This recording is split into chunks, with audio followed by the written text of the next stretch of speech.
Hello, good people of YouTube. Today we have two very interesting articles that have been released from the development blog. I'm going to go ahead and read through these and give you guys my opinions on what they are covering. If you wish to read along, link to the DevBlog is in the description down below. I'm just going to read straight off from the page, and then at the end of each section give you guys a little summary of my opinion on the matter. For the background footage today, I literally played, guys, for like 3 hours to just try to get like, 20-25 minutes worth of just entertaining background footage. I had like one good match in the Shikishima, and we didn't even win that match, but man, y'all, God, talk about some passive teams. In the first like 2.5 hours of trying to record something and jumping from like even GK to Thunderer to Shikishima to Yami to Republic to Conqueror to Odin to like just, all the ships that you can typically get pretty good matches in, man, these teams did not want to get close. I had one match in GK where the teams literally did not get closer than 17 kilometers the entire time. And whoo boy. But anyway, yeah.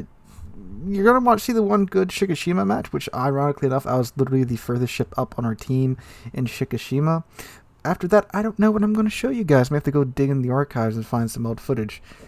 Anyway, let's go ahead and get started. So, ST.9.11 to .9.12 new ships. Italian battleships Dante Alighieri, Conte di Caviar, Lepanto, and Marco Polo, as well as Pan-Asian destroyer Fin Yang and Commonwealth destroyer Vampire 2 will be added to the game for testing. Please note that all information in the development blog is preliminary and subject to change during testing. Any showcase features may or may not end up on the main server. The final information will be published on our game's website. Researchable Italian battleships will be added to the game in the upcoming Super Test session. Dante Alighieri, Tier 4, Conte di Caviar, Tier 5, Lepanto, Tier 9. So we got the Dante Alighieri here. This looks like a typical Dreadnought style battleship, and I do believe this one did actually exist. I'm not that up to date on the Italian Navy. So it looks like she's got 12 guns at Tier 4. Then the Conte di Caviar, I actually like the way this one looks. Got that super Dreadnought style with all those secondaries guns on it. And she looks like she's got 2 turrets with 2 guns per turret, and then 2 turrets with 3 guns. So she's got one of those weird setups where she still has 6 and 10 guns. Wow, interesting. Lepanto, this looks like, a bigger Roma. This is what I expected the Tier 10 to look something like, not the crazy Christopher Colombo that we're getting. The ships of the new branch are most effective in combat at medium range. The main features of the Italian battleships, like the Italian cruisers, set of HE shells. The new ships are armed with SAP shells. They inflict high damage on weakly and moderately protected targets and ship parts, but do not cause fires. A large number of guns with quickly turning turrets, a relatively short firing range, and not very good accuracy. Starting from Tier 8, the exhaust smoke generator is among the consumables of the Italian battleships, which will allow you to hide from the enemy without sacrificing speed. Secondary battery with a good fire rate but short range. Decent concealment and average maneuverability, and rather good armor. Let's just see what the gun caliber is. So the Dante has 305mm guns with a maximum range of 14.6 kilometers. Reload time of 33 seconds and a sigma of 1.6. The Conte di Caviar, the Tier 5, she has 3x3 305mm guns, firing range of 16.1 kilometers. Sigma of 1.6 and reload of 33 seconds.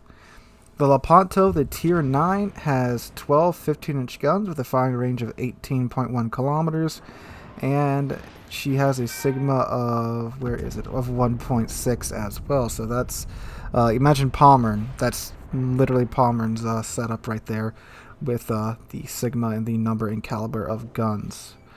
Okay, so those are just the highlights of those. If you want to read way into the statistics, links in the description down below. This one's interesting right here. The Marco Polo, the Tier 9 premium one. A battleship project designed in Italy in the mid-1930s. It was the development of the Vittorio Veneto class and is equipped with 9 406mm guns and 3 turrets with standard accuracy settings. Marco Polo is armed with SAP and AP shells. The ship has excellent concealment, but unlike the researchable Italian battleships, is not equipped with the exhaust smoke generator. This battleship will stand out in most medium-range engagements. So they don't think they have details to say. Oh, they do. Okay. We'll get more into that in a second. I really like the way this one looks so far, but we'll dig into statistics after we go over the next two ships. Alright, the Pan-Asian Destroyer Fin Yang, Tier 8. An Akazuki-class destroyer built for the Imperial Japanese Navy in 1947. She was handed over to the Republic of China's Navy, equipped with 100mm dual-purpose rapid-firing artillery as her main weapon in battle. The destroyer is also equipped with one quadruple-tube torpedo launcher with deep-water torpedoes. These torpedoes have low detectability, high damage, range of 12 kilometers, and hit only battleships and aircraft carriers. In addition, Fin Yang is equipped with the consumables torpedo reload booster smoke generator with a large number of charges, fast dissipation time, and reload, as well as defensive AA fire. So this is basically if an Akazuki like smoked a line of crack, from what I'm reading right here. So deep water torps, DFAA, and smoke generator. So very, very, very interesting. I think it sounds like it's the British smoke generator as well. Alright, Commonwealth Destroyer Vampire Tier 2, Tier 10. I'm sorry, Vampire 2, Tier 10. Jeez, cannot read today. A daring class destroyer, which was one of the largest and most powerful ships built in Australia. The ship is most dangerous for the enemy in artillery duels due to the effective main caliber guns, as well as the crawling smoke generator and hydroacoustic search consumables. Okay, so let's look at these statistics now. So the Marco Polo Tier 9, she has 69,100 hit points with 32mm of plating, 3x3 16-inch guns, firing range of 19 kilometers, and what's her sigma? A sigma of 1.0 and a reload time of only 33 seconds. Okay, so 16-inch sap with 1.0 sigma and a reload time of 33 seconds. What's her dispersion? AP shell damage of 13,050, a velocity of 836 meters a second, a maximum sap shell damage of 15,750, and a maximum dispersion of 252 without modules on. Oh boy. So that's going to be interesting. So she has damage con that lasts 15 seconds. That's actually not bad. That's close to the American damage con. Repair party and fighter and spotter, 32 knot top speed. Rotor shift time 16.7 seconds, turning circle radius 860 meters, a base surface detectability range of 15.3 kilometers. Huh. Marco Polo, I will watch your career with interest. Probably a Steel Research Bureau ship, I would think. Maybe a coal ship. This sounds too good to be a coal ship, though. Although granted, Thunder is a coal ship, but this sounds pretty good. So that's interesting. So the Fin Yang, yeah, it's an Akazuki 4x200mm guns. Reload time of, where is it at? Oh, 3 seconds base. 180 turn time 11.2 seconds. Maximum dispersion 108. Sigma 2.0. Speak of, what's the rotation time on the turrets on the Marco Polo? Does she keep those? Yeah, 180-degree turn time on the Marco Polo of 30 seconds. Okay. So Marco Polo is interesting. Fin Yang, Akazuki with deep water torpedoes, and DFAA. So Commonwealth Destroyer Vampire Tier 10, hit points 19,800, 19mm of plating, 3x213mm guns, firing range 13.8 kilometers. So it looks like a daring, but just with the crawling smokescreen. So she gets the damage control party, crawling smokescreen, duration time 90 seconds, smokescreen dispersion time 10 seconds, reload time 160 seconds with 3 charges.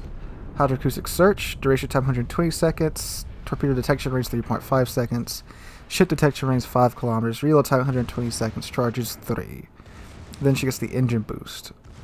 Okay, this will be an interesting set of ships. By far, of course, I'm most interested in the Marco Polo out of this set. I'm not that big into DDs just yet, haven't gotten there yet, but the Marco Polo, that one's going to be something, alright? Alright, next DevBlog post. Same patch, 9.11 through 9.12. So, ST 9.11 through 9.12, New Year's celebration, other new content. The super tests for updates 0.911 and 0.912 will begin soon. Expect a new branch of US battleships to be coming out of early access, New Year's celebrations, a new Dockyard event, and other new content.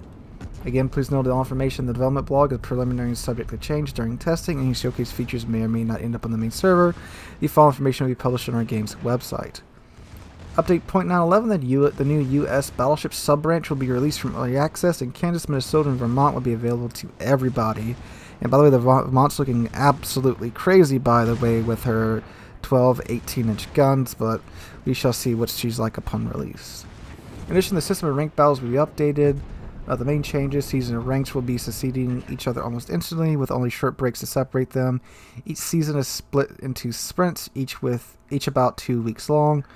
Each season there will be 3 leagues: bronze, silver, and gold. To advance to the next league, you first need to reach rank 1 of the current league and pass the qualification.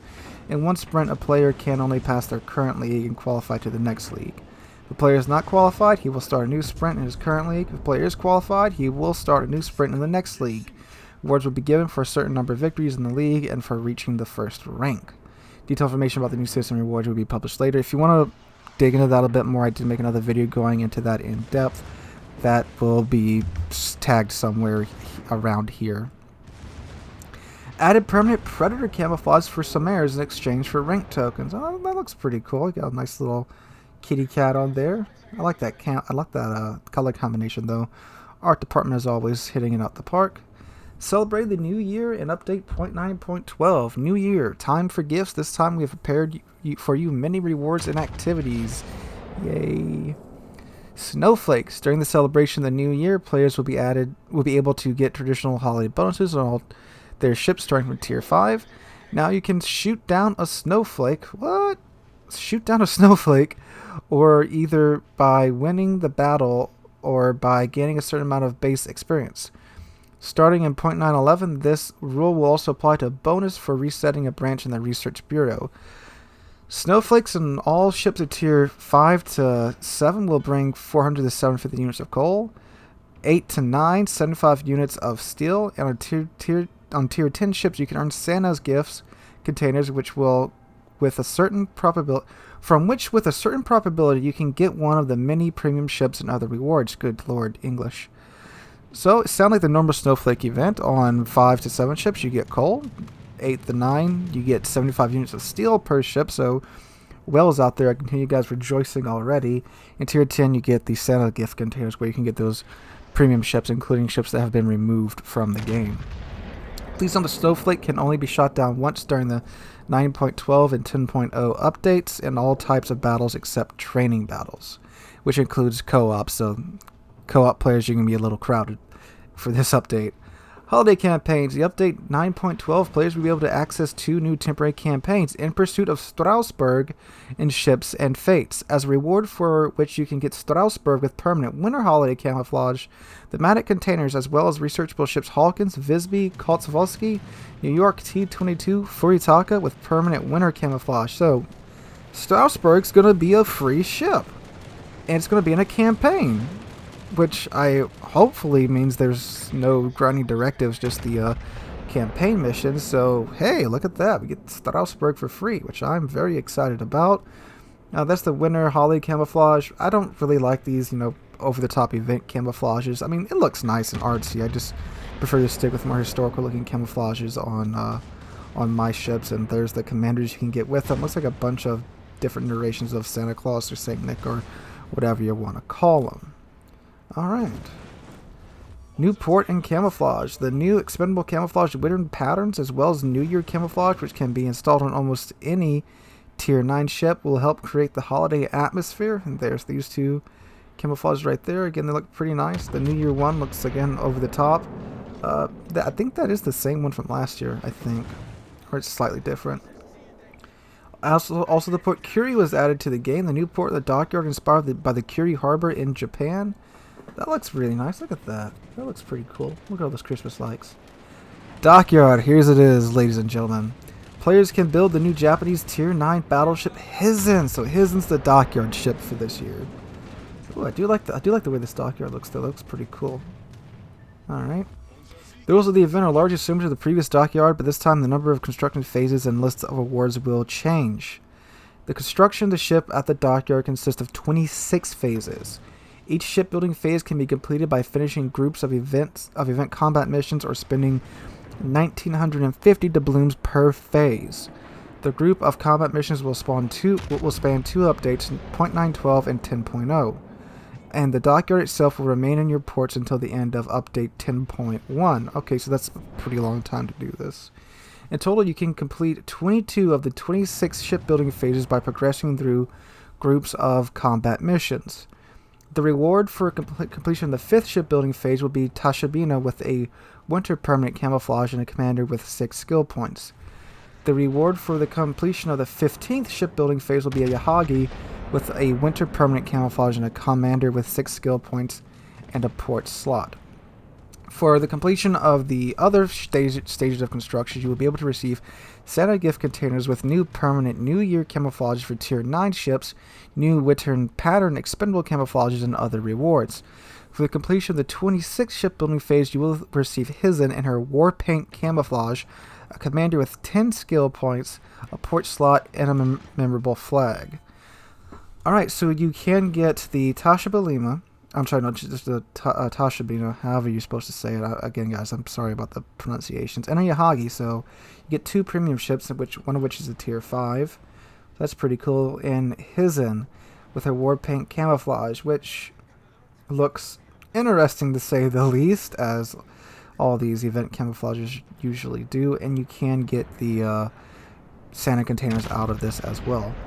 If you already have a Tashibana on port, you will receive a compensation of 1.4 million credits. A compensation for Yahagi will be 4,000 doubloons. If you decide to complete shipbuilding at the dockyard by using doubloons, you can still progress through the combat missions. However, in that case, instead of the usual rewards for completing the shipbuilding phases, you'll get 400 research points and 200 units for steel for each completed phase. If you had no access to the research bureau, you'll get it upon receiving research points. Okay, they did not release the combat missions, though, which they did for the last 2 previous dockyard missions, although they may not be that far along just yet. So there is that to be on the lookout for. Now, if this dockyard event is like the last 2 dockyard events, this one should be, again, fairly doable. I do expect it to be a little bit more challenging since this is a Tier 9 premium ship that they're giving away, and a Tier 5, and the Tashibana, which is that a Tier 3? A Tier 4 premium ship? I'm not sure. I don't know that much about it, because I think I have one, but I don't think I've played it in forever. But yeah, the Hizen is a dockyard ship. So the Hizen, it's gone through a lot of changes, and it's still going through some changes. I'm still interested in it. I know some people are saying it's going to be DOA already, but I mean, it does have 12 410mm guns, so that's a lot of firepower at Tier 9, but again, we'll see. She's still, of course, in testing, and this is all still work in progress, but, you know, I don't think that this Dockyard event's going to be, you know, Puerto Rico levels of Dockyard event.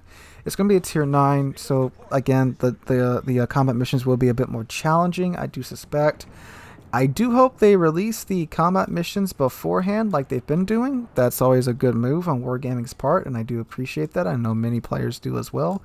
And I expect them to. If they don't, that it will be kind of sus. And we'll see what happens with that. But yeah, looks like we got a whole lot of stuff coming our way in the last couple of patches for the year. And looks like my wallet will be, of course, crying as always with these Dockyard events. So yeah, that's all we got today, guys, from the DevBlog. And again, it was a lot. Let me know what you guys think in the comments down below. If you enjoyed the video, please drop a like and subscribe to the channel. We're on our way to 20,000 subscribers. We just passed 18,000 not that long ago. And if you also do enjoy the channel, please consider supporting by supporting me on Patreon.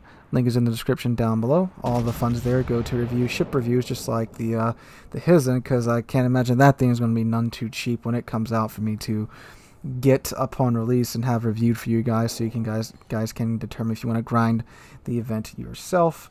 Anyway, guys, hope you're having a wonderful Friday. I'll be streaming tonight right here on the channel and Twitch from 5 p.m. U.S. Central Time to 8 p.m. U.S. Central Time. So please come out and join the live stream tonight. Hope you guys are having a wonderful Friday. I hope to catch you guys in the next one.